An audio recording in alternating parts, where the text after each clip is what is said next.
Salve, amigas e amigos da filosofia, bem-vindos a mais uma das nossas conversações filosóficas. Hoje eu vou conversar com o Lucas de Lacerda, que está falando de Fortaleza, a UFC. Ele tem um trabalho muito interessante envolvendo autores contemporâneos, a arte, o problema da imaginação. Vamos então conversar sobre esses temas, né? E vamos ver o que o Lucas tem para nos dizer hoje. Já estou bastante animado com essa conversa. E agradeço muito sua presença aqui, Lucas. Boa tarde, bom? Valeu, Caio. Então, assim, falando um pouco da minha trajetória, eu sou graduado em filosofia pela UFC e atualmente estou fazendo um mestrado em filosofia também na UFC. E aí eu coordeno o LEF, o Laboratório de Estética e Filosofia da Arte. Para quem não conhece, se puder procurar pesquisar, né? A gente vai estar com várias novidades agora nesse mês de agosto,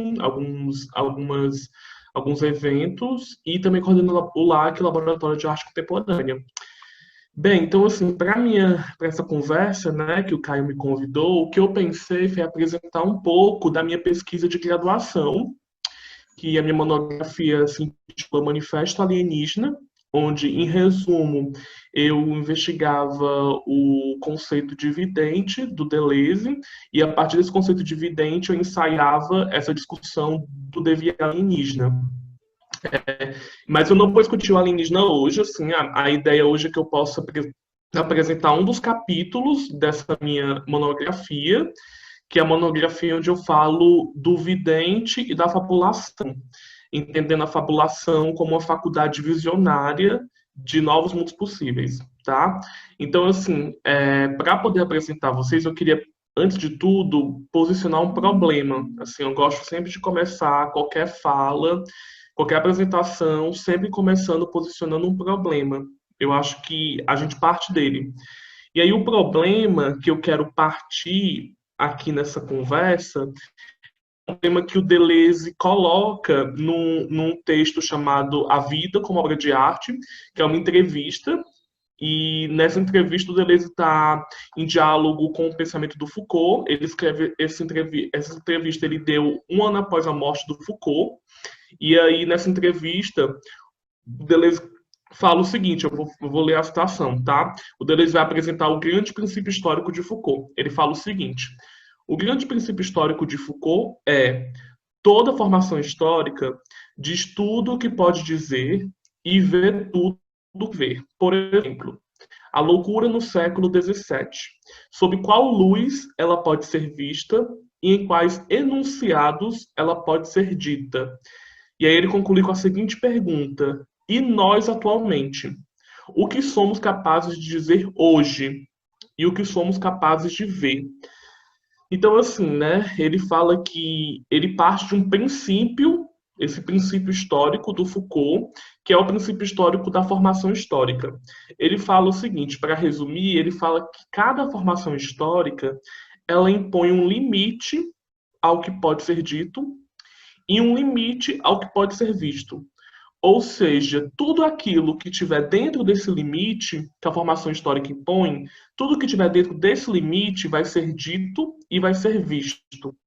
Consequentemente, paralelamente, tudo aquilo que estiver fora do limite, tudo que extrapolar o limite, ou seja, que não vai de acordo com essas regras impostas por esse limite, vai cair no campo do não dito e do não visto. E aí o Deleuze fala que o Foucault, no projeto arqueológico dele, ele buscava investigar quais eram as condições de possibilidade de emergência para que algo pudesse ser dito e para que algo pudesse ser visto. Então, assim, o que o Deleuze está querendo colocar aqui é que essa formação histórica ela vai impor esse limite e esse limite vai criar uma zona divisória entre aquilo que vai ser visível e aquilo que vai ser indizível, aquilo que vai ser visto e aquilo que vai ser invisível. E entendendo que esse limite que a formação histórica coloca é ficção, é uma ficção. Esse limite ele não é, digamos assim, uma essência ou por natureza. Na verdade, ele é construído, ele é fabricado. E esse limite também não é fixo, porque ora ele se move, ora esse limite ele pode expandir, ora ele pode contrair. São limites mutantes, contornos mutantes. Então, esse limite, né, que vai limitar a potência da linguagem e que vai limitar a potência da visibilidade, justamente porque dizer o que pode ser dito e o que pode ser visto e o que não pode ser dito e o que não pode ser visível, esse limite é uma ficção. Essa divisão é uma ficção, né? E é uma ficção muito bem vigiada e controlada. Vigiada e controlada para que não passem dela, tá? Então, o Deleuze fala que a formação histórica, ela imprime uma forma.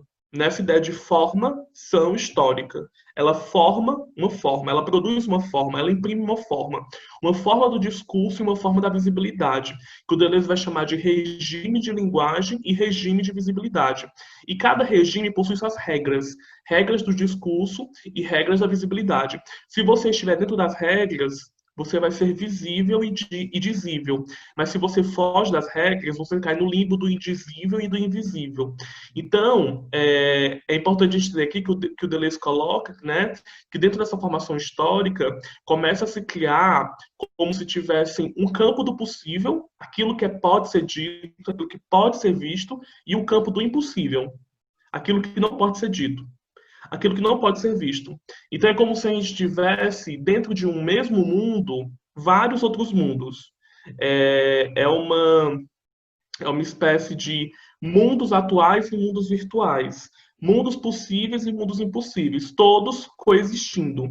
E aí, essa formação histórica, o que ela faz? Nada mais que ela faz é traçar o limite daquilo que vai ser considerado possível e daquilo que vai ser considerado impossível. Entendendo novamente como esse limite é uma ficção, tá? E aí, então a gente tem aí um campo do possível e o campo do impossível. E aí o Deleuze termina a pergunta falando o seguinte, né? Vou reler novamente. Ele pergunta, e nós, atualmente, no caso dele, século XXI. Mas vamos pensar, gente, nós atualmente hoje, 2020, tá? 2020, e nós atualmente. Aí ele pergunta, o que somos capazes de dizer hoje? E o que somos capazes de ver hoje, né, trazendo para o nosso contemporâneo. Então, eu poderia reformular essa pergunta do Deleuze na seguinte maneira: e nós atualmente, o que não somos capazes de dizer hoje? E o que não somos capazes de ver? E por quê? Por que que a gente não consegue dizer e por que que a gente não consegue ver? Né? Por que que certos modos de existência foram jogados para o limbo do indizível e o limbo do invisível? E aí é essa questão, né? A formação histórica, ela imprime uma forma, a forma da possibilidade, definindo uma zona muito bem fronteiriça entre aquilo que vai ser considerado possível e aquilo que vai ser considerado impossível. E aí eu lanço a pergunta, como deformar essa forma? Como criar uma deformação histórica, né? Para a gente pensar não a formação histórica, mas uma deformação dessa formação histórica. E aí o Deleuze tem um conceito muito interessante, que é o conceito de devir. Ele vai falar que o devir é ahistórico. Ele foge à história, escapa à história. E quando o devir ele foge e escapa, ele promove o que o Deleuze chama de uma desterritorialização. Então, ele desterritorializa a linguagem dominante e nessa desterritorialização da linguagem dominante diz o indizível, diz o impossível da linguagem. E quando Devi desterritorializa a visibilidade dominante, ele vê o invisível, ou seja, vê o impossível da visibilidade, tá?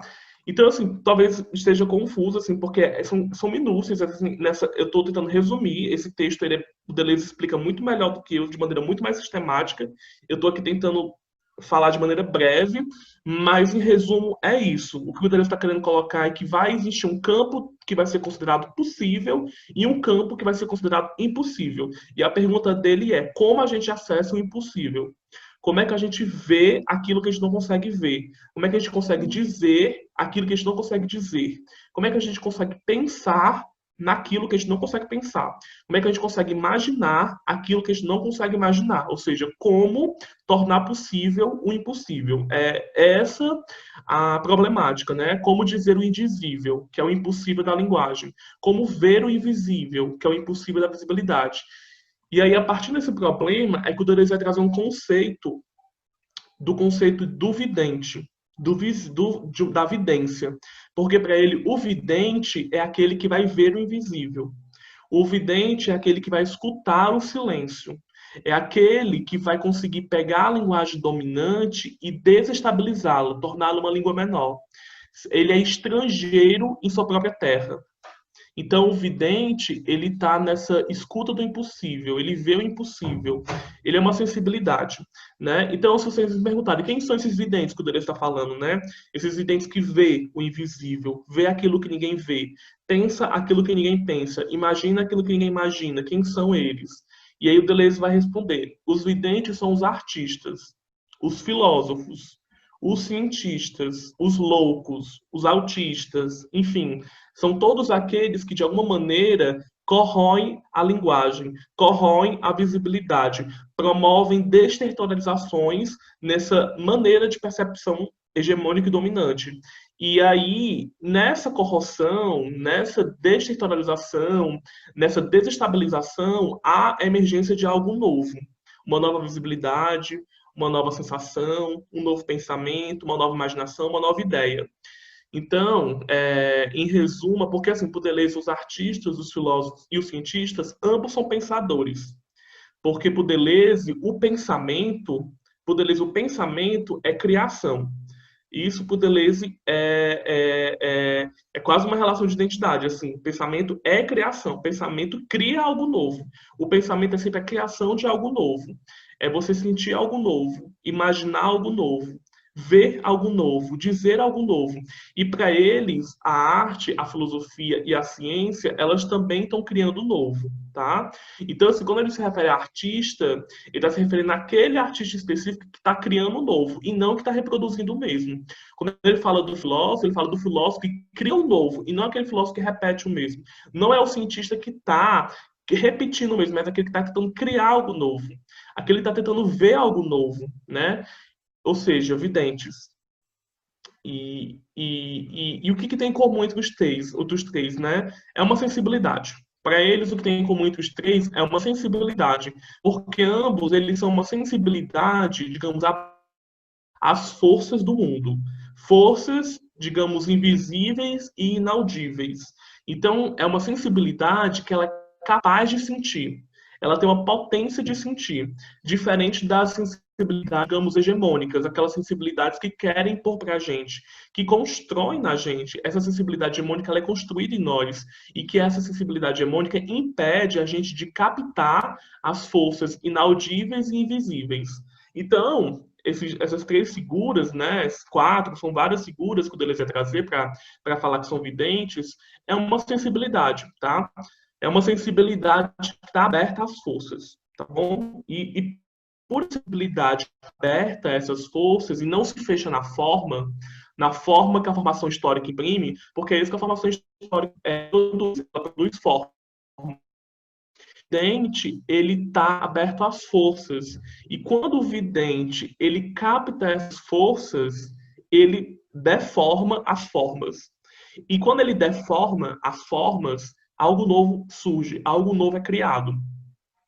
E aí a pergunta, né, eu parto dessa pergunta inicial, né, do Deleuze, aí eu crio outra pergunta, crio outra, e agora, para terminar esse momento mais preludiar, digamos assim, da problemática, né, da fala, como nos tornar vidente? Assim, como é que a gente se torna vidente? Assim, o Deleuze colocou um problema, ele falou que o vidente consegue ver o que ninguém vê, dizer o que ninguém diz, pensar o que ninguém pensa, sentir o que ninguém sente. Mas como é que a gente se torna vidente? Como é que a gente devir vidente? Assim? Essa é a problemática, né? Então, assim, a fala, basicamente, é tentar apresentar isso. Assim, quais seriam as causas da vidência? O que é que nos faz a gente se tornar vidente, né? E o vidente nunca é uma coisa fixa, assim, não é algo que você atinge e se torna. Na verdade, é um devir que atravessa. É uma vidência. Você, digamos, quase que possuído por essa vidência que vê algo, tá?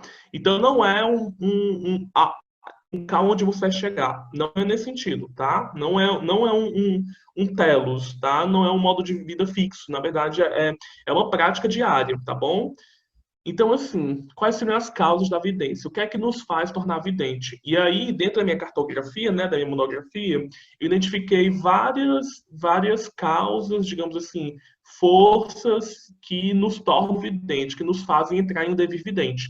Eu vou só citar logo aqui, né, dando logo um spoiler do que eu vou falar. Eu vou tentar falar cada uma de maneira muito breve, porque, enfim, cada uma aqui já é um mundo, né? Então, assim, o que é que faz a gente se tornar vidente, né? Primeira causa, o esgotamento. Deleuze vai dizer que é o esgotamento. Segunda causa, o sublime. Ele vai retirar esse conceito de sublime do Kant. Terceira causa, ele fala das virtudes ascéticas. Não mais virtudes ascéticas no sentido que foi utilizado pela religião, mas num outro sentido. Ele fala de um ascetismo filosófico. Quarta causa, a criação de um corpo sem órgãos. E quinta, a ativação da faculdade visionária, que seria a intuição, o percepto e a fabulação. Então, essas cinco, digamos assim, seriam cinco maneiras de fazer a gente entrar em um devir vidente. Ativando essa faculdade visionária, que é uma potência de criação de novos mundos possíveis, e também de um povo porvir, que é isso que o Deleuze fala. Um povo porvir. E aí, além de eu tentar apresentar as causas do porquê que a gente se torna vidente, eu queria também analisar os efeitos da vidência na pessoa. E o Deleuze vai falar o seguinte: os efeitos da vidência na pessoa é a saúde frágil. Ele fala que os videntes têm uma saúde frágil. Os artistas, os filósofos, os grandes pensadores, os grandes artistas, essas grandes sensibilidades, todas elas têm uma saúde frágil. E ele fala que é por conta dessa saúde frágil que eles têm a maior potência de vida. Vai entender depois isso, o que ele quer entender por saúde frágil e por vida. Porque é isso que ele falou, né? Tudo que ele escreveu era vitalista. Tudo que ele escreveu era vitalista. E o vidente, para ele, é um conceito vitalista. Tem uma relação muito, muito implicada com a vida. E como ele entende vida, né? Como uma força inorgânica. Então, basicamente, é isso. Apresentar as causas da vidência e os efeitos dela na saúde. Assim, esse, assim, o script dessa conversa, tá? Então, passando sobre o vidente, né? Começando aqui falando sobre o vidente, né? Eu vou ler uma citação do Deleuze no texto Maio de 68 não ocorreu, que está publicado no Dois Regimes de Loucos. Deleuze fala que Maio de 68 foi um fenômeno de vidência, como se uma sociedade visse de súbito o que ela tinha de intolerável e visse também a possibilidade de outra coisa, tá? Ou seja, a possibilidade de outra coisa. Então, ele fala que o vidente, ele vê um novo possível, ou seja, o vidente, o que é que ele enxerga? Ele enxerga uma nova maneira de se relacionar com o corpo, uma nova maneira de se relacionar com o tempo, com o trabalho, com o mundo, com as pessoas, com as plantas, com os vegetais. Ele vê uma nova relação com o trabalho, com o tempo, com o corpo, enfim, com a produção, com o desejo. Ele vê uma nova relação, ele vê uma nova possibilidade. Até então, aquilo que era impossível se torna possível. É isso que o vidente vê. E o vidente vê também, por Deleuze, o intolerável. A gente vai entender o que é esse intolerável por Deleuze, que é um conceito político.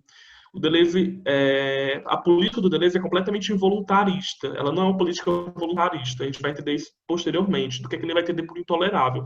Então é isso que o vidente vê. O vidente vê um novo possível, algo que até então era impossível se torna completamente possível. Aquilo salta aos seus olhos e ele vê o intolerável.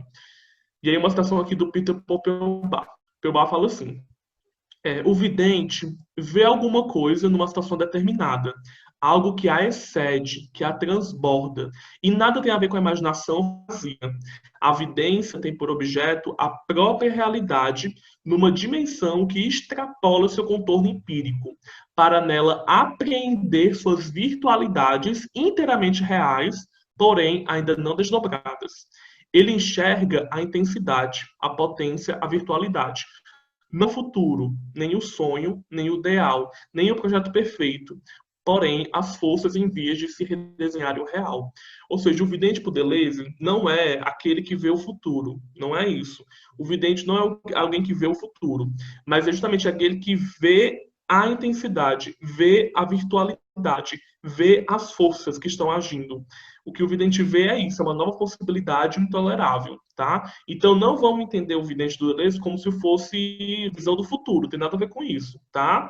Porque na verdade quando a vidência acontece, o tempo, né, ele fica louco, não tem mais antes, agora e depois, é um tempo intensivo. A gente vai entender isso quando eu começar a falar do Bergson. Não tem mais futuro, não tem mais presente, é tempo puro. É, e aí, falando agora da primeira causa da vidência, né? Como eu falei, eu vou falar muito breve, porque assim, cada causa dessa é uma live, assim, porque é um mundo, assim, são muitos detalhes. Então eu vou falar assim só por cima mesmo, de cada causa, para a gente poder entender mais ou menos como é que se constitui, como é que a gente devia vidente, né? A primeira dela é o esgotamento. O esgotamento é algo que o Deleuze fala que nos torna vidente. E aí é importante falar, para a gente entender o esgotamento, né, é importante entender, antes de tudo, o que é que o Deleuze entende por um possível atual e um possível virtual. O campo do que é já sabido, já conhecido, já pensado, já sentido, já imaginado, já dito, já visto. Ou seja, é um campo da repetição do mesmo. Um possível atual é algo que já existe e que pode ser realizado, por exemplo, de bicicleta, ir até a esquina. Ou seja, o possível atual, ele é como se fosse uma escolha, uma opção. Ele é uma opção. Ele é uma opção que já existe. Homem ou mulher, todas aquelas dicotomias, não sei o que, não sei o que. Ou seja, é uma roupa que você veste. Dentro de um guarda-roupa, com várias roupas, você escolhe uma e veste. É um possível atual. Já foi pensado, já foi dito, já foi visto, já foi imaginado. Então é uma repetição do mesmo, tá? Isso é o possível atual. Só que quando o Deleuze fala que o vidente vê o possível, não é esse possível. É aquele possível que não foi atualizado ainda. É um possível virtual, que é real, tá? Porque para o Deleuze o virtual, ele não se opõe ao real. O virtual é real para o Deleuze. Então o que o vidente vê é um novo possível. Um artigo indefinido, um novo, ou seja, um novo, não é o mesmo, é um novo possível. É isso que o vidente vê. Ele vê um possível virtual, uma virtualidade que pede para ser atualizada. Então, o virtual, esse possível virtual, é aquilo que a gente não sabe, não conhece, não pensou, não sentiu, não imaginou ainda, não disse, não viu. Está lá, nesse campo, mas que a gente pode ver, a gente pode atualizar. Então, é importante entender que vão existir esses dois campos, um campo do possível atual e um campo do possível virtual. E o vidente vai acessar esse campo do possível virtual, tá? Então, o possível atual, ele pode ser, é o verbo que o Deleuze usa, realizado. E o virtual, ele precisa ser efetuado, tá? São dois verbos diferentes. O realizado foi aquilo que eu falei. É uma opção e você realiza ela. Hoje você quer usar que roupa? Calça ou short? São dois possíveis atuais, você escolhe um. O possível virtual, ele não é realizado, ele precisa ser efetuado. Em outras palavras, ele precisa ser criado. Tem que ser criado, tem que ser atualizado, tá? Então, assim, passando esse momento de explicar esses dois tipos de possíveis, o Deleuze vai também diferenciar num texto que ele escreve em 93, 2 anos antes dele morrer. Então, é um texto bem difícil, assim, é um texto já, tipo, ele por perto da morte. Então, é um texto, depois de passar por toda a sua filosofia, que se chama O Esgotado, onde ele vai comentar o teatro do Carmelo Beni. E aí, nesse texto, ele vai diferenciar duas figuras. Uma figura que ele vai chamar de o cansado e a outra que é o esgotado. São duas figuras diferentes. Ele vai falar o seguinte: o cansado é aquele que está possuído pelo afeto do cansaço. E o esgotado é aquele que está possuído pelo afeto do esgotamento. O cansaço e o esgotamento, por Deleuze, são dois afetos, mas são dois afetos diferentes, não são a mesma coisa. O esgotamento não é mais que um cansaço, não é tipo um cansaço exagerado, não tem nada a ver com isso. Tá? São afetos diferentes. Então, o que é que ele fala? O cansado é aquele que realizou tantos possíveis, realizou, né? Ele fez várias coisas. Ele realizou, ele comprou uma coisa, escolheu outra, botou uma roupa, foi para a festa. Ele realizou possíveis dentro da formação histórica dele. ele realizou tanto que ele cansou. Pronto, ele cansou. O cansado, ele cansou por realizar muitos possíveis. Só que o cansado, ele pode descansar e logo depois que ele descansar, ele pode voltar a realizar novos possíveis. O esgotado não. O esgotado é como se todos os possíveis atuais que tivessem diante dele se tornassem desinteressantes. Tipo, ele não se interessa por nenhum. O esgotado é como se todas as possibilidades atuais, nenhuma delas mais se torna possível. Porque por Deleuze, o esgotado, ele esgota todo o possível. É isso que ele fala. O esgotado esgota o possível. Então, nada mais é possível. E quando nada é possível, parece que tudo se torna possível. Porque é quando o mundo, tal como a gente conhece, se torna tão intolerável, tão desinteressado, a gente cai no esgotamento desse mundo, e desse esgotamento só podem surgir, então, duas coisas. Ou o niilismo, uma ausência total de possível, você não consegue, não quer mais, enfim, morreu ali. Ou Deleuze fala, emerge a criação de algo novo.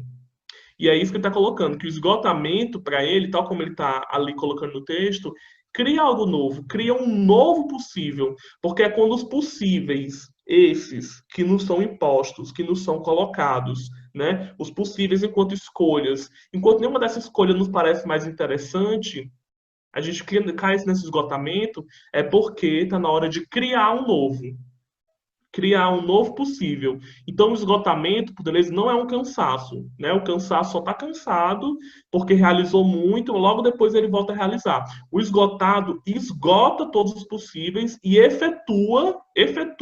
cria um novo possível, tá? E aí, nesse sentido, há esse fenômeno de evidência, de enxergar um novo possível a partir do esgotamento dos atuais. Então, e aí ele vai falar de análise combinatória na matemática, mas eu não vou discutir agora por conta do tempo. Eu vou passar para a próxima causa. Então, eu quero até mudar esse nome causa. Se alguém puder comentar nos comentários um outro nome, porque realmente eu não gosto dessa palavra. Mas por enquanto eu estou usando ela, tá? Mas eu logo logo vou mudar. Enfim, a outra causa é o sublime, tá? O sublime é um conceito do filósofo alemão Kant, que o Deleuze resgata o conceito de sublime e transforma, né, em um novo conceito, né?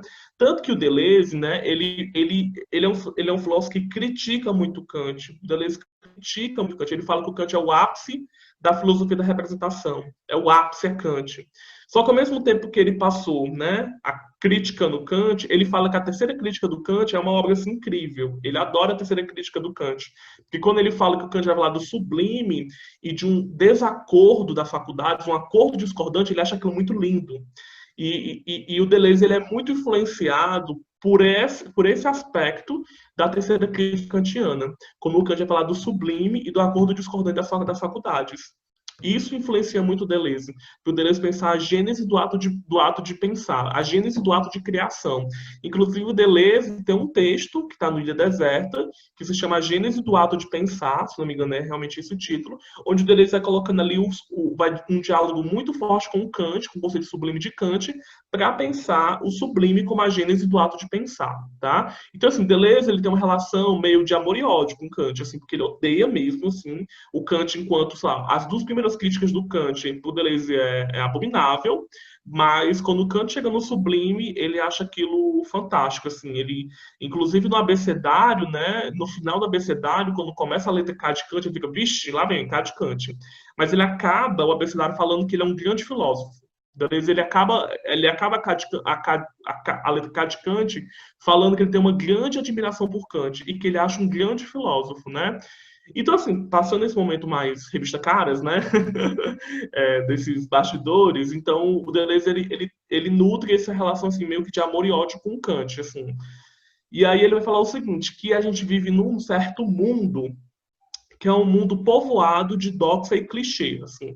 É um mundo de opinião e de besteira, assim. É isso que a gente vive, um mundo de doxa, repetição de palavra de ordem, de imagem clichê. É isso que a gente vive. Não tem abertura para o novo, não tem abertura para nada de novo, só para repetição do mesmo. E aí, Deleuze vai dizer o seguinte: Deleuze vai falar que a gente está, digamos assim, eu vou usar essa palavra que eu acho que ela tem maior expressividade, que é acorrentado ao mundo. Ele vai usar a palavra ligado, uma ligação, mas eu vou usar que é acorrentado, que de fato cria servidão. ele fala que a gente está ligado e acorrentado ao mundo por esquemas sensório-motores, tá? Essa noção de esquemas sensórios-motores, ele vai retirar do Kant e do Bergson. E aí, aqui no caso que a gente está discutindo o Sublime, eu vou falar do Kant, né? Porque o Kant, né, todo mundo aqui, acredito, não sei todo mundo, mas a maioria deve conhecer o Kant, o sujeito transcendental e as faculdades transcendentais. E aí a imaginação, para o Kant, é uma faculdade que ela tem a potência de produzir o esquematismo e o simbolismo. No caso aqui, a gente vai analisar só o esquematismo. O esquematismo, para o Kant, ele faz o quê? Ele faz uma junção dos dados múltiplos da sensibilidade, porque a sensibilidade ela nos traz dados múltiplos, e ele pega esses dados múltiplos da sensibilidade e conecta a uma unidade do conceito, produzido pelo entendimento, pelas 12 categorias do entendimento. Então, o que o esquematismo faz? Ele faz uma espécie de aliança, ou seja, claro, mediado pela imaginação, é como se a imaginação ela mediasse os dados múltiplos trazidos pela sensibilidade com a produção conceitual do entendimento. E nessa junção do sensível ao dizível da linguagem, no caso do entendimento, isso que produz conceito, gera um esquema. Então, a imaginação, por Kant, produz esquemas. E esses esquemas nada mais são do que uma junção do sensível com um dizível. Uma junção da sensibilidade com um significado, por exemplo. É isso que o esquema faz. E o esquema, ele antecipa a nossa percepção, porque a gente mais vê esquemas, né? A gente mais, na verdade, quase que projeta esquema nas coisas do que vê as coisas. A gente trabalha no nosso cotidiano, né? Porque os esquemas, eles têm uma funcionalidade muito prática no nosso cotidiano, assim, da gente poder ser os objetos. Mas o esquema faz a gente não enxergar o mundo. O mundo ele se torna completamente projeção nossa. Assim, a gente não consegue, o mundo ele fica quase que sufocado. Não tem espaço para respirar. Então o Deleuze ele fala que a gente não vê, a gente só lê. A gente lê, interpreta, reconhece os objetos, e nesse excesso de esquematismo, no excesso de reconhecimento, a gente não vê as singularidades, a gente não vê as diferenças, porque a gente pega todos os dados múltiplos da sensibilidade e junta a uma unidade conceitual, por conta do esquema, que é isso que ele faz, né? A função do esquema é essa. Então, o Deleuze fala, né, quando ele está falando de esquemas sensório-motores, ele fala que a gente está conectado ao mundo a partir desses esquemas sensório-motores. É como se fosse a nossa ligação com o mundo. A gente está ligado ao mundo por esquemas sensório-motores, que são produzidos pela imaginação, né? A imaginação na modernidade ela é muito criticada, porque ela cria ideias universais, ela cria ideias morais, ela iguala ou não igual. Enfim, as críticas modernas à imaginação são variadas, né? Inclusive, ele também critica a imaginação, né? Ele vai falar que ele vai opor a imaginação à fabulação, porque para ele a fabulação é uma faculdade visionária, a imaginação não. E aí, né, só que eles falam o seguinte, né, a gente se encontra com o mundo sempre mediado por essa recognição. É sempre recognição por quê? Porque quando a gente se encontra com algo, a gente não está, digamos assim, mais experimentando, a gente está reconhecendo a partir de um esquema a priori nosso. Né? Um esquema a priori que permite justamente eu experimentar uma sensação nova, só que essa sensação nova ela é sempre subordinada a uma unidade esquemática já previamente produzida. Então, é sempre recognição. E ele fala o seguinte, na vida a gente vai se encontrar com vários objetos, né? Ele é espinosista, então a vida é encontro de corpos. Corpos se encontram. A gente está em contato com vários corpos na vida, e esses encontros, no mais das vezes, eles são sempre encontros em que a gente recogniza os objetos. Só que ele fala que existe um encontro na vida, que é um encontro que ele chama de um encontro intensivo. É um encontro muito, digamos, autêntico. Ele vai falar que é o sublime, porque no sublime é quando a gente se encontra com algo que é tão grande, por isso que ele é matemático, né? O sublime por Kant, ele é matemático e dinâmico. Mas a gente se encontra com algo que é tão grande, por conta, né, desse sentido de matemático, ele é infinito, a gente quase que não dá conta da infinidão que ele é, infinidão, da infinitude, né? Dessa imensidão. E ao mesmo tempo ele é tão poderoso, por isso que ele é dinâmico, porque tem essa força, é algo intensivo e que pode nos assustar ou nos causar até paralisia mesmo, porque é algo tão, sei lá, um vulcão explodindo na sua frente, uma tempestade com raios, trovões, uma tsunami, sabe? Esses fenômenos, essas catástrofes naturais que são imensas, gigantescas, infinitas e super poderosas. É uma força muito grande. Então, o sublime, o Deleuze fala que o sublime ele violenta a imaginação, enquanto os objetos, digamos, cotidianos, eles não violentam a imaginação sempre reconhece eles, mas o sublime, ele quase é como se ele não permitisse ser reconhecido, ele não permitisse se encaixar dentro de um esquema. E ele violenta a imaginação. E quando ele violenta a imaginação, o Deleuze fala que a imaginação ela ganha uma potência ativa, né? Porque a imaginação sempre é criticada, mas o Deleuze vai falar que ela tem uma potência ativa que é quando ela imagina o inimaginável. Nesse sentido, ela teria uma potência ativa. Quando o sublime, ele violenta a imaginação e força a imaginação a alcançar o seu limite, o limite do que ela poderia imaginar. E ela extrapola esse limite, e ela imagina o inimaginável. Né? Então, o Deleuze fala que a gente tem um conflito das faculdades. As faculdades elas começam a brigar entre si. Enquanto antes elas tinham uma espécie de uma calmaria, uma paz, no sublime as faculdades brigam, elas entram em conflito, que ele fala que é um acordo discordante. Então, para ele, esse sublime que coloca as imaginações em briga, e que força você imaginar o inimaginável, ele fala que é a gênese do ato de criação, que é algo que é uma violência. Ele fala que é um arrombamento. É um arrombamento porque é como se ele forçasse esse limite a ser expandido. Justamente porque é isso, é algo tão grande, tão intenso, tão poderoso, que expande, dilata. Então ele fala que isso é o ato de pensar. O ato de pensar é quando a gente é forçado a pensar o impensável.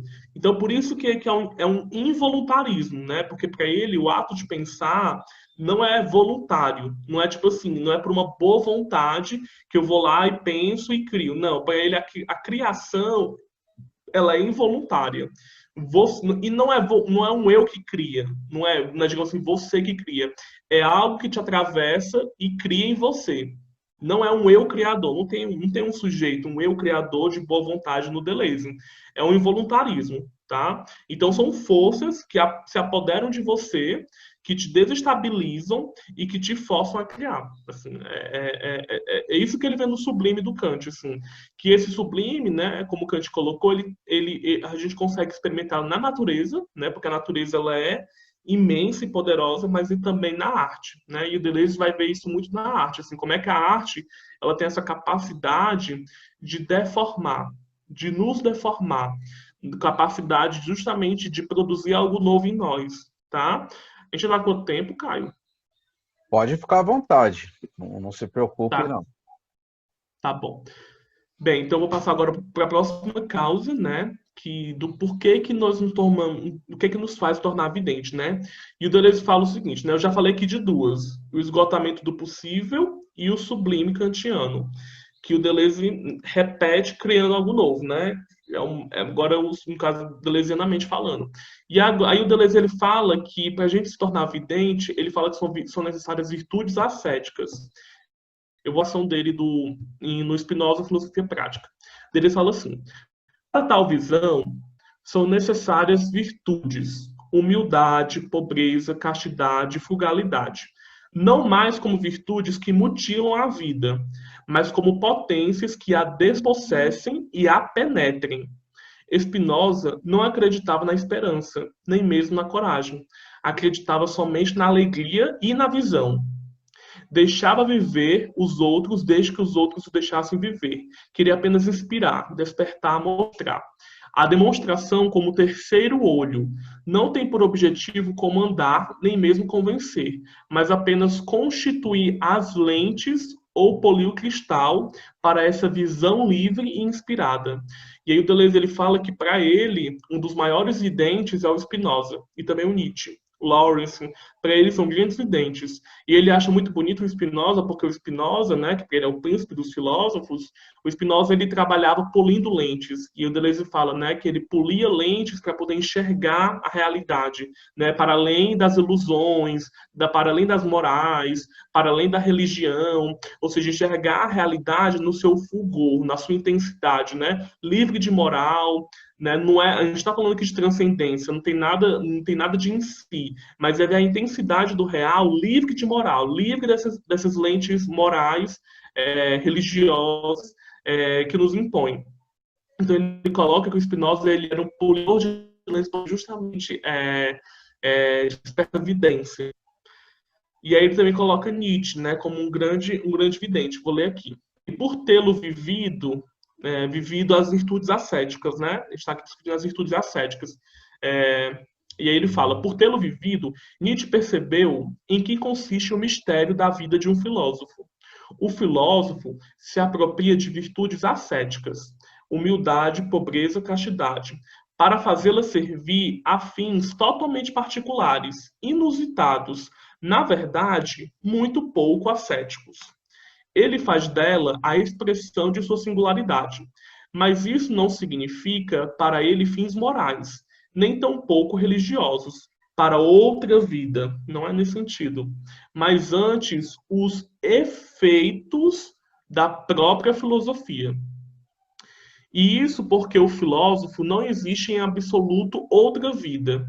Humildade, pobreza, castidade tornam-se assim os efeitos de uma vida particularmente rica e superabundante, poderosa o suficiente por ter conquistado o pensamento e ter se subordinado a qualquer outro instinto. Isso a que Spinoza chama natureza, uma vida não mais vivenciada a partir da necessidade, em função dos meios e dos fins, mas a partir de uma produção, de uma produtividade, de uma potência, em função das causas e dos efeitos. Humildade, pobreza, castidade. Eis a maneira própria de o filósofo ser um grande vidente. Então, as virtudes ascéticas, elas seriam é uma ética, né? É um modo de viver. É um modo de viver em que é feito da filosofia. É feito justamente para se construir uma vida filosófica. E aí, dentre essas virtudes ascéticas, né, a que eu queria discutir aqui, na verdade, é a solidão. São várias, né? Aí eu teria que discutir também uma por uma, né? Isso aí também já é outra live, né? Para discutir cada uma. Mas aqui eu queria discutir somente a solidão, que eu acho que é uma virtude muito importante, né? Para a gente pensar, por exemplo, Nietzsche, né? O Nietzsche, né? Ele fazia longas caminhadas em silêncio e em solidão. Então, por Deleuze, isso era uma virtude ascética que, para ele, é capaz, tem uma potência de ativar a vidência. E aí, sobre a solidão, eu queria ler agora, na verdade, um trecho do David Hume. É um trecho bastante longo, mas eu acho que assim, dos trechos que eu já li, ele expressa essa solidão do filósofo. Essa solidão do filósofo, assim, de não se encaixar no mundo que ele está. Ou esse ser meio atópico, assim, tipo, esse não é meu mundo. Geralmente é isso que essa solidão do filósofo, né? Por pensar diferente, ele acaba se tornando uma criatura solitária. E aí eu vou ler a seção do Hume, tá? Hume fala o seguinte. Deixa eu botar aqui. Citando o Hume no Tratado da Natureza Humana. Antes de me lançar nessas imensas profundezas da filosofia que jazem diante de mim, porém, sinto-me inclinado a parar por um momento em meu posto presente, a fim de ponderar sobre a viagem que ora empreendo, e que, sem dúvida, requer o máximo de arte e aplicação para ser conduzida em um termo feliz. Sinto-me como um homem que, após encalhar em vários bancos de areia e escapar por muito pouco do naufrágio, ao navegar por um pequeno esteiro, ainda tem a temeridade de fazer-se ao mar na mesma embarcada, avariada e maltratada pelas intempéries, levando sua ambição a tal ponto que pensa em cruzar o globo terrestre sob circunstâncias tão desfavoráveis. A memória de meus erros e perplexidades passadas me faz desconfiar do futuro. A condição desoladora, a fraqueza e a desordem das faculdades que sou obrigado a empregar em minhas investigações aumentam minhas apreensões. E a impossibilidade de melhorar ou corrigir essas faculdades me reduz quase ao desespero, fazendo-me preferir parecer sempre sobre o rochedo estéril em que ora me encontro a me aventurar por esse ilimitado oceano que se perde na imensidão. Ele acha isso que é a filosofia, né? Aí ele coloca essa súbita visão do perigo a que estou exposto me enche de melancolia. E como costumamos ceder a esta paixão mais do que a todas as outras, não posso me impedir de alimentar meu desespero com todas essas reflexões desalentadoras que o presente tenha me proporcionado em tamanha abundância. Em um primeiro momento, sinto-me assustado e confuso, com a solidão desesperadora em que me encontro dentro da minha filosofia. Imagino-me como um monstro, estranho e rude, que, incapaz de se misturar e se unir à sociedade, foi expulso de todo relacionamento com os outros homens e largado em total abandono e desconsolo. De bom grado, aproximar-se da multidão à procura de abrigo e calor, mas não consigo convencer a mim mesmo a me juntar com ela. Não consigo, com tal deformidade. Clamo os outros para que se juntem a mim para formarmos um grupo à parte, mas ninguém me dá ouvidos. Todos mantêm distância, temendo a tempestade que se abate sobre mim e todos os lados. Expus-me à inimizade de todos os metafísicos, lógicos, matemáticos e mesmo teológicos. Como se espantar, então, com os insultos que devo sofrer? Declarei que desaprovo seus sistemas. Aí ele começa, né? Assim, aí ele termina assim: o mundo inteiro une-se contra mim. Assim, ele realmente sente uma grande solidão, assim. Mas é justamente essa solidão é quase como a condição para a sua filosofia. Né? E aí o Deleuze fala, né? O filósofo ele vai ter que suportar o insuportável. É basicamente isso que o vidente também faz, né? Porque o intolerável ele é insuportável. E aí a dificuldade, né, é como suportar o insuportável.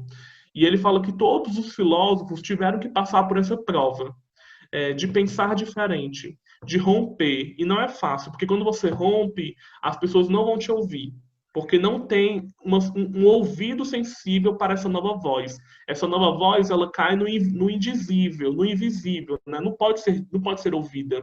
Então, todo filósofo, né, vamos supor, né, o Spinoza no século XVII, a igreja falava uma coisa, os outros filósofos falavam outra, e ele quis falar uma coisa completamente diferente de todo mundo. Foi odiado por todos, mas ele viveu a sua filosofia até o último momento. E foi por ter vivido as virtudes ascéticas que ele conseguiu produzir uma filosofia tão potente, que até hoje é diferente de tudo que já foi produzido.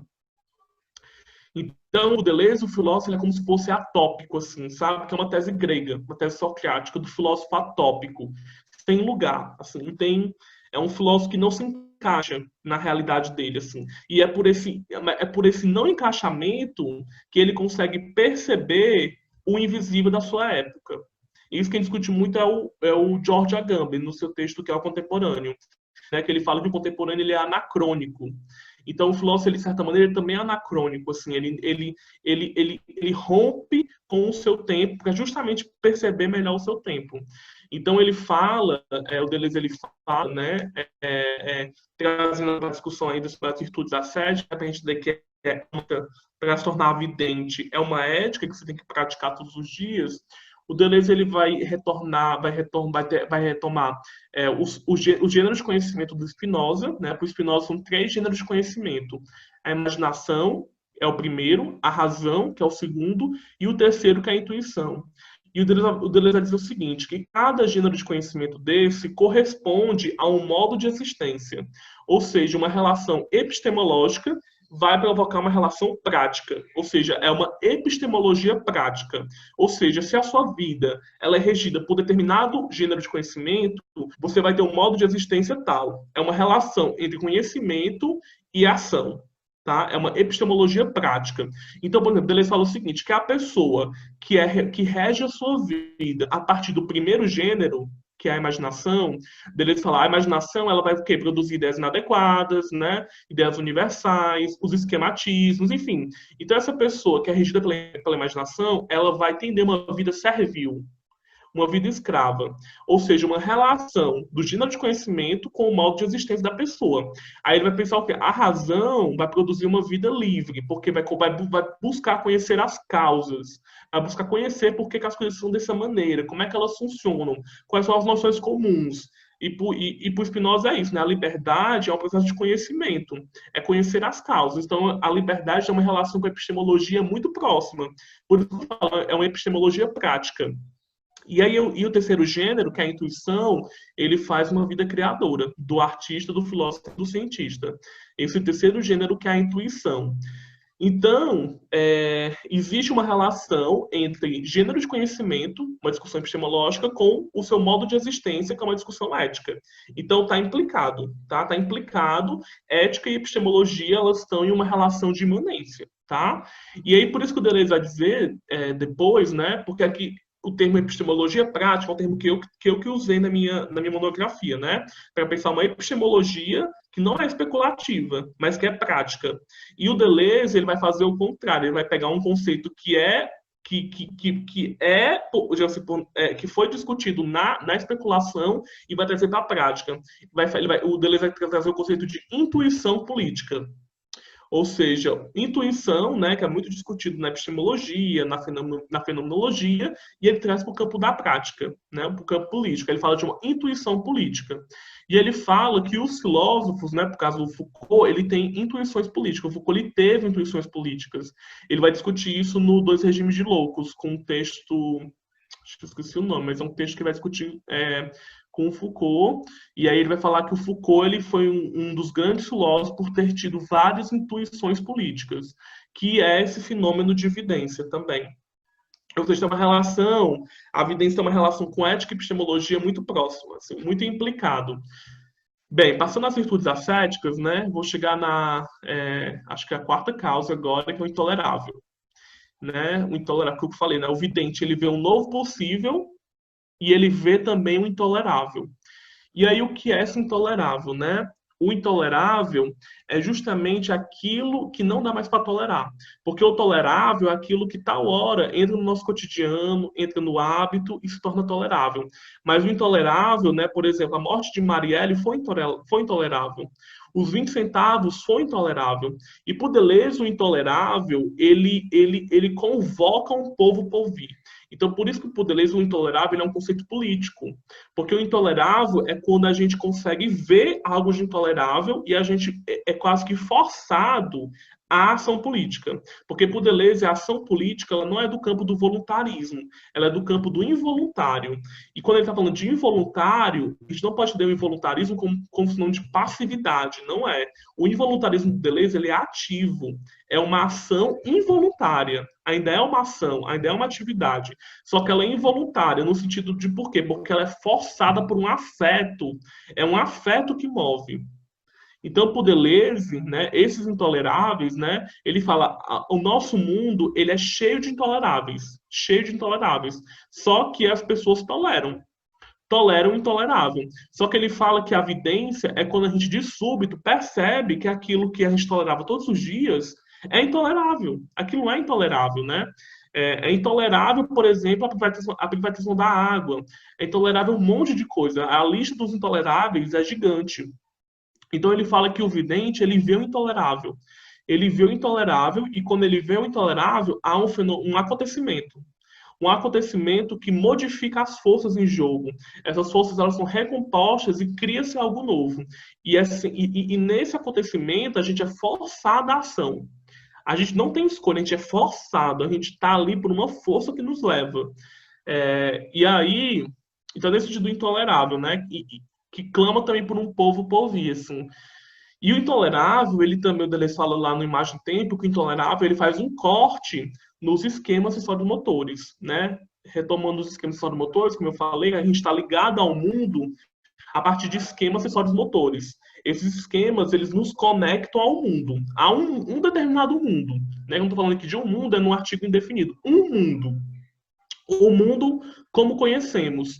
E quando a gente vê o intolerável, esses esquemas sensório-motores são cortados, eles caem. É um desmoronamento, né? E aí a gente consegue ver um novo mundo. Nesse corte, a gente vê uma nova possibilidade de mundo. Nosso mundo pode ser desse jeito. O mundo pode ser assim, só que parece que a gente não consegue enxergar. E aí, por fim, indo já para a conclusão, já estão passando de 1 hora, então vou rápido mesmo, até para também não ficar muito longo, para o pessoal cansado. Vou falar agora sobre a fabulação. Deleuze vai tirar esse conceito.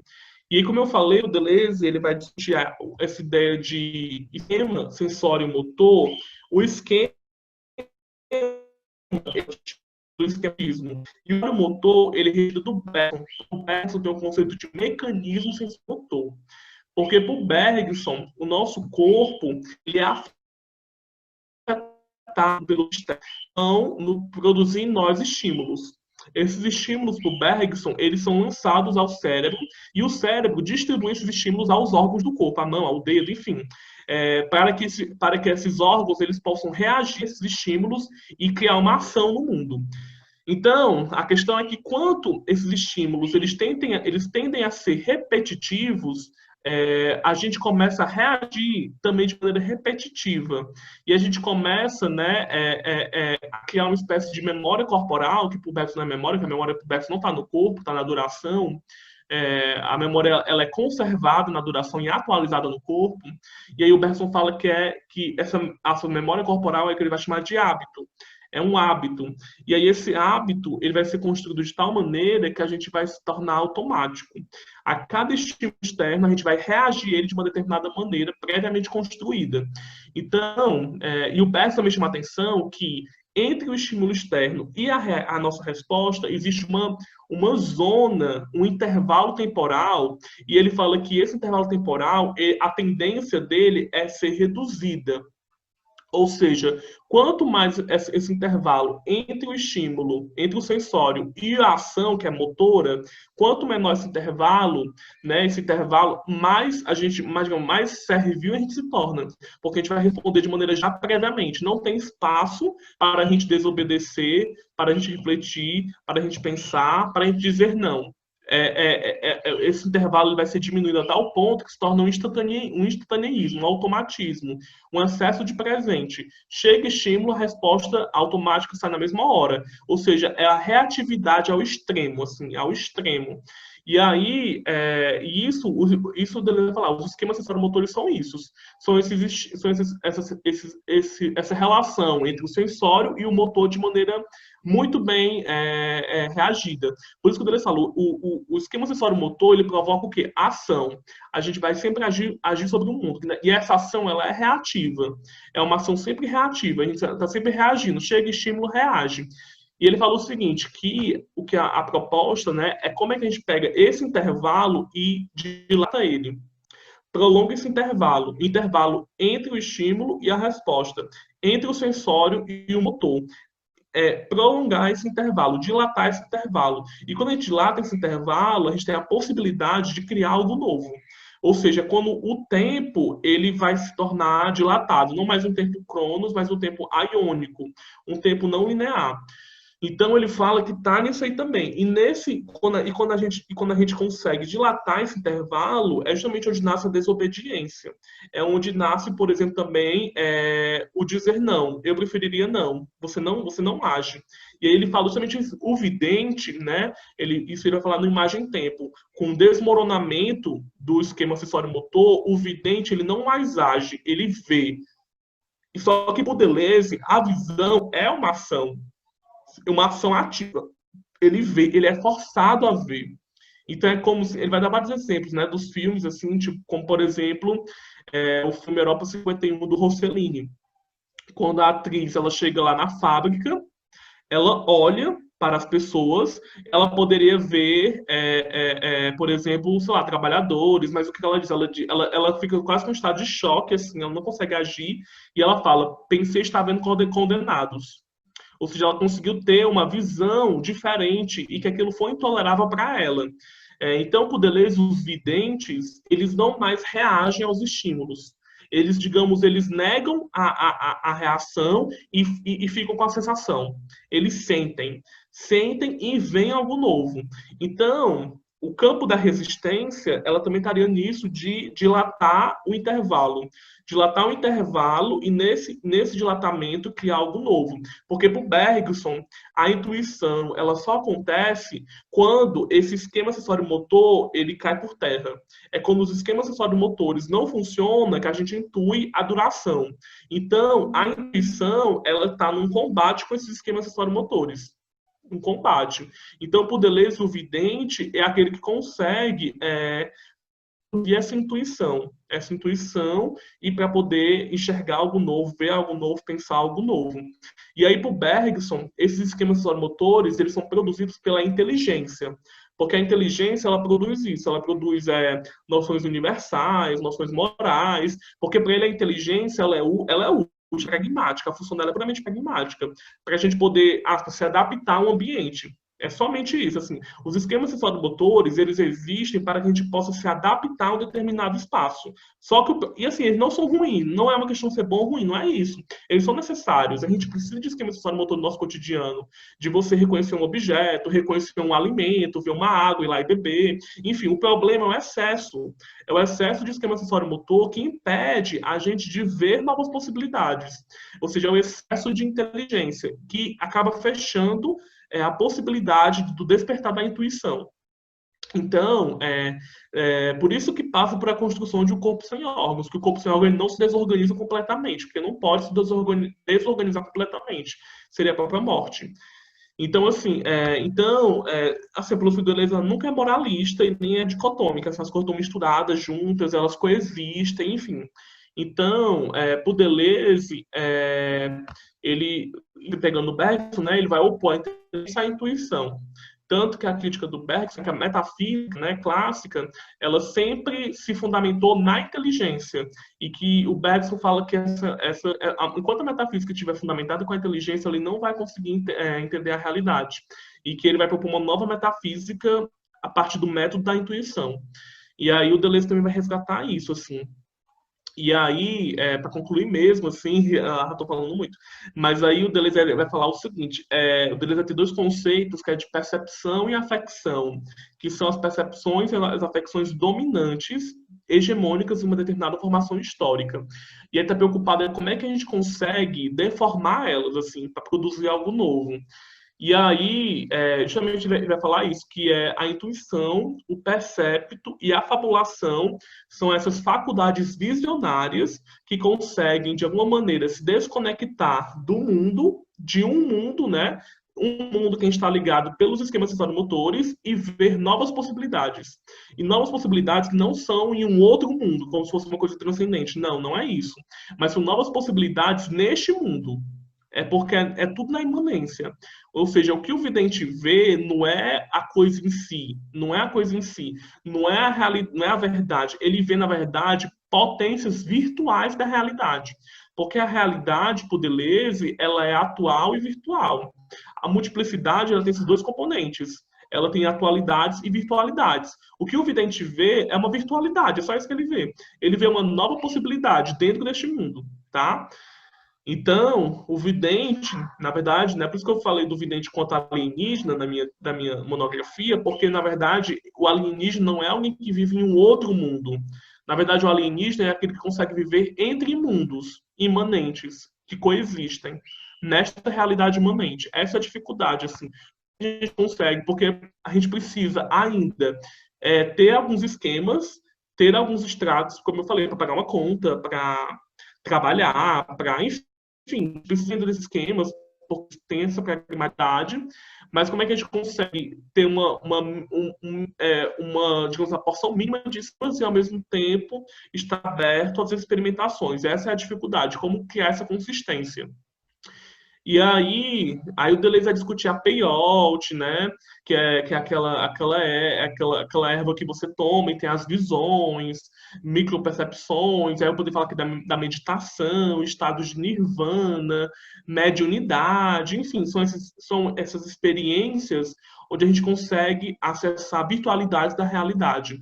E aí a neurociência, como é que ela explica, né? Todas as experiências. A neurociência fala que quando a gente está nesses estados, né, alterados da consciência, a parte do nosso cérebro responsável pelas representações que a gente tem do eu, essa parte ela fica enfraquecida. E outra parte do cérebro que também fica enfraquecida é a parte do cérebro que é responsável pela nossa sensação espaço-temporal. Então, essas duas partes elas ficam muito enfraquecidas, porque justamente o que o Deleuze fala, quando a gente tem uma intuição, um percepto e a fabulação, não tem mais eu. Não é um eu que intui alguma coisa. Porque na intuição, no percepto, na fabulação, é a dissolução do eu. Não tem eu. Não tem mais outro. É um devir ou trem. É uma mistura que acontece entre isso que você chama de eu e a natureza. Na verdade, é uma imanência implicada. Não tem mais eu, não tem mais outro. É uma dissolução do eu. Tanto que se você pegar as narrativas das pessoas que têm essas experiências alteradas da consciência, mediunidade, nirvana, LSD, elas falam que é como se elas se sentissem sendo conectadas ao mundo, né, à realidade, e elas não conseguem mais distinguir onde é elas, onde é a realidade, porque está misturado. E por isso que é uma zona de indiscernibilidade. Não tem mais eu nem outro, está tudo misturado. Então, por isso que o Deleuze vai dizer justamente isso. É uma frase do Didi Uberman, né? A emoção criadora diz eu, não é um eu que sente, não é esse eu cartesiano, eu penso, eu sinto, eu intuo, eu percebo, não. É sempre, na verdade, é algo que desestabiliza esse eu. Então, por Deleuze, o percepto nunca é de um eu, nunca é. A intuição e a fabulação também não é de um eu. Elas rompem esse eu.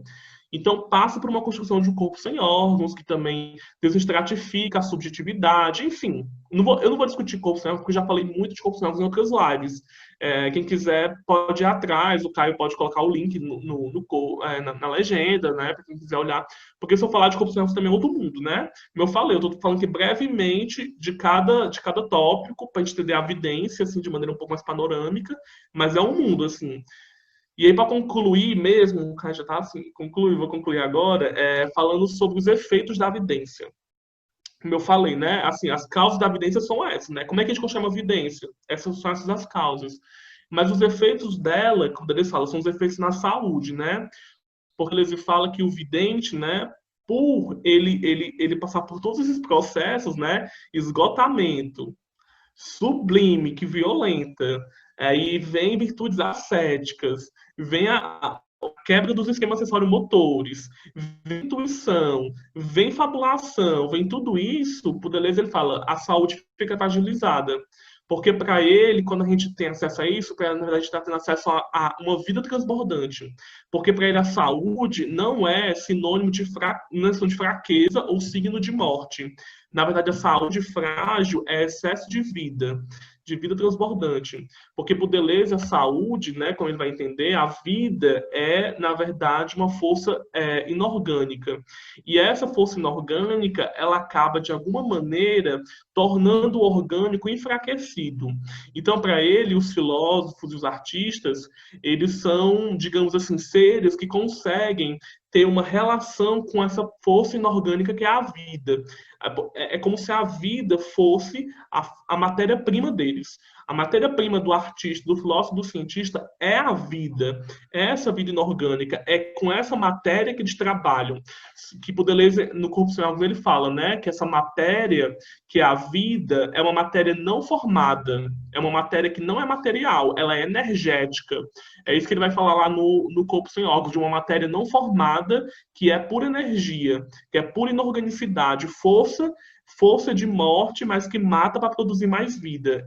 Fica esse paradoxo, né? Que aqui no Deleuze, morte e vida andam assim, juntas, assim. E que para o Deleuze, o que morre, na verdade, não é a vida, mas é os organismos. O que morre são os estratos. O que morre são os esquemas sensoromotores. Quando os esquemas sensoromotores morrem, nasce algo novo. Quando certos possíveis atuais morrem, germinam novos possíveis. Quando um determinado mundo morre, nascem novos mundos. Então, para Deleuze, a morte, enquanto potência de vida, só faz sentido se ela for criadora. Mata isso, né, que está falando de inscrição motores, inteligência, racha, enfraquece, mas potencializa novos mundos, novas sensibilidades, etc. Então, para Deleuze, o artista, o filósofo e o cientista, eles têm a saúde frágil por isso. E é só ver, né? Spinoza era Maria, saúde fragilíssima, né? Morreu. Kant também tinha. Descartes quase morreu quando nasceu. Nietzsche, Ave Maria, nem precisa falar, né? O Nietzsche, não sei como é que ele conseguiu escrever aquele livro dele, assim, quase morrendo. Então, todos os filósofos Deleuze têm uma saúde frágil. O Deleuze é outro, né? Arrancou o pulmão em 68. Depois eu pensei, eu só tinha um pulmão. Então, assim, é como se fosse o preço que você tem que pagar. Porque o Deleuze fala que os artistas, os filósofos e os cientistas, para eles poderem criar, eles precisam atravessar o rio Aqueronte. O rio Aqueronte, para quem não conhece, é o rio que liga o mundo dos vivos ao mundo dos mortos. É aquele rio em que as águas vivas e as águas mortas estão misturadas, porque esse rio, as águas estão tudo misturadas. E aí esse rio Aqueronte, que é essa travessia, né, o Deleuze fala que os filósofos, os artistas e os cientistas, eles fazem essa travessia no rio Aqueronte. Então eles estão em contato com a vida e com a morte de maneira muito próxima. Então é isso que faz deles os videntes, né, de poder ver o que ninguém vê, ver o novo possível e o intolerável de sua época. Lucas, maravilhosa sua fala.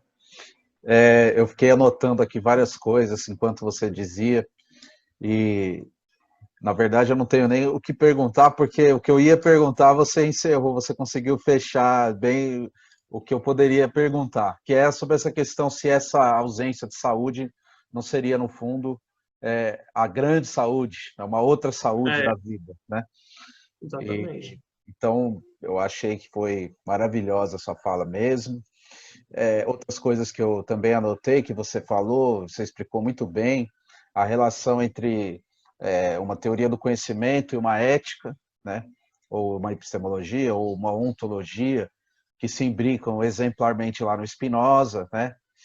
E também a questão dessa perfuração da imanência, né? Que seria o rasgo no sentido de uma transcendência, é tudo que você mostrou que não é, né? Que se rejeita no Deleuze, né? Que essa vidência seja uma transcendência. É até uma leitura que ele faz de autores que foram em busca da transcendência, ele compreende esses autores, mas por isso que o Spinoza é que foi o que levou isso mais longe, porque essa vidência passa a ser, de fato, a própria imanência, né? Exatamente. E um comentário também sobre o esgotamento. Eu não pude deixar de pensar nas relações com o Canguilhem, de muitas coisas que você falou, né? A questão da saúde, a questão da vida como produção de novas formas, e a questão do esgotamento.